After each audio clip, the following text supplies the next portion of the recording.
Nepal plane crash with 72 on board leaves at least 68 dead. Here's a summary of the article. At least 68 people were confirmed dead and hope faded for any survivors after a plane with 72 on board crashed in Nepal, the Himalayan country's deadliest aviation disaster in 3 decades. The army said they had managed to retrieve 66 bodies from the debris of the crash, but rescue efforts had been hampered by the treacherous terrain.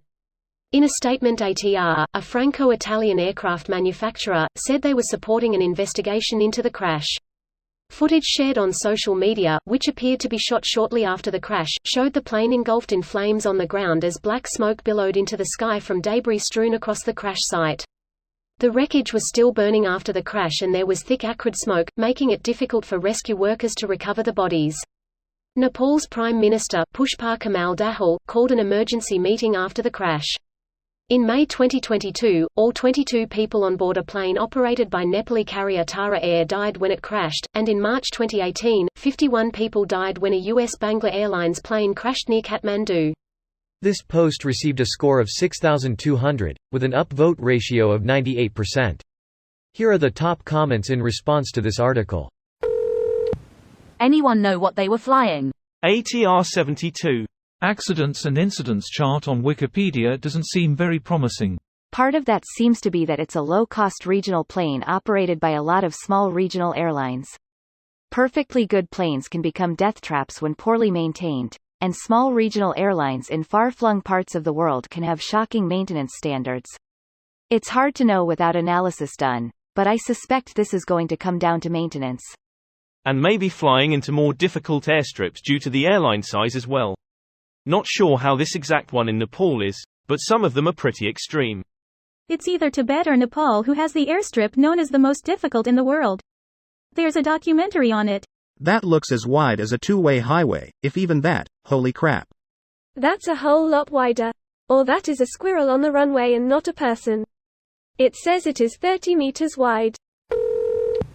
I'm from Nepal and let me tell you, all these domestic airlines buy planes on auctions that are literally on their way to boneyard.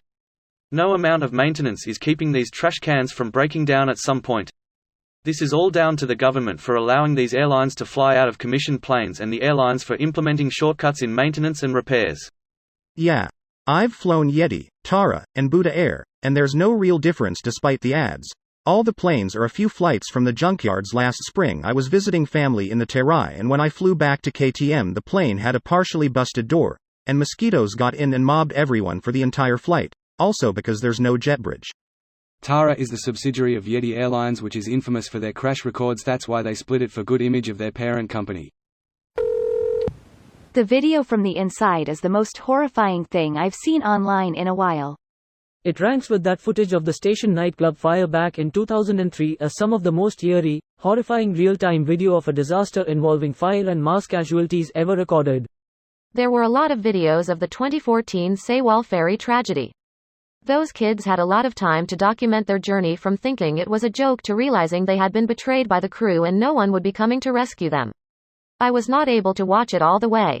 At least it was all over fairly quickly or even instantaneously for the poor people in this plane crash, but that ferry disaster was another thing altogether. I've read about it and it sounds like a lot of government agencies over in South Korea f***ed things up at a criminal level. This video was automatically created by Reddit to speech. The article and comments in this video were selected from Reddit according to their upvotes, and any paraphrasing was performed by smmry.com, without any human intervention.